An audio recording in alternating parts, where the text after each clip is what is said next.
Vasario 21 dieną Lukšiuose vyko ledo skulptūrų statymo darbai. Mintis padaryti ledo skulptūras kilo miestelių seniūnui Vidui Cikanai. Prie ledo skulptūrų kūrimo prisidėjo seniūnijos darbuotojai, žmonės iš darbo biržos, miestelio gyventojai. Prieš porą metų miestelėje jau buvo pradėta tradicija žiemos metu kurti ledo skulptūras. Pastaruoju metu Lukšių gyventojai pasigendo skulptūrų. Lyg ir visi paklausinėja, pasigenda. Gal būtume ir pamiršę, bet vis primena žmonės, kada bus ledo skulptūrų.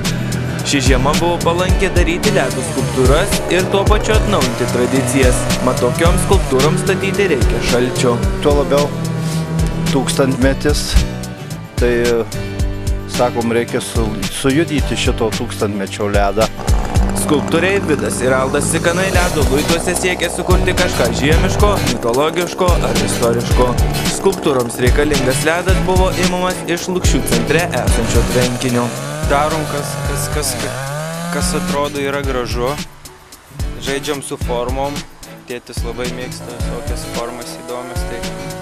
Ir tiesiog pagrinde yra viso darbo esmė, kad būtų smagu. Matot, kokie abu laimingi.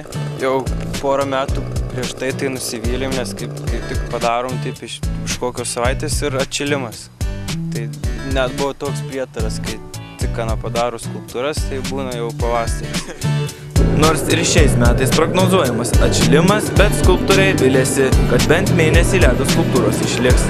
Vido Cikanos teigimu, ledo skulptūros darbai vyko sėkmingai, nors ledas šiemet buvo kontrastingas, minkštas, paslaptingas. Tam įtakos turėjo orų kaita. Ledą teko iš pradžių paruošti, o tik paskui konstruoti. Skulptūrų statymo darbams pagelbėjo naktį buvęs šaltukas. Darbai buvo baigti apie 2 valandą nakties, kai nustojo veikti technika. Pasak Vido Cikanos, ledo skulptūrose pabrėžtas valstybingumas. Dabar žiūrėkit, Vilniuje net atidarimas apie 50 000 po ledo skulptūrų padarimų kainuos, o ten jau nekalbant apie visą kitą. Tai.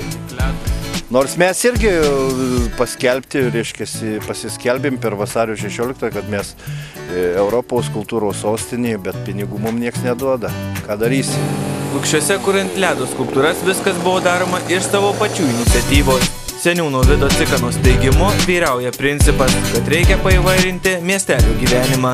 Žmonių nusiteikimas ir noras sukurti grožį nebūtinai turi kainuoti didelius pinigus. Rajone, o tikriausiai ir visoje apskrityje, unikali ledo skulptūrų darbų savikaina seniūno buvo įvardinta per 100 litų. Pavyzdžiui, Vilniuje kuriamų ledo skulptūrų pristatymas kainavo daugiau nei 50 000 litų, o visas projektas atsiėjo per 600 000 litų. Pirmą kartą Lukšiuose ledo skulptūros buvo pastatytos 2004 metais.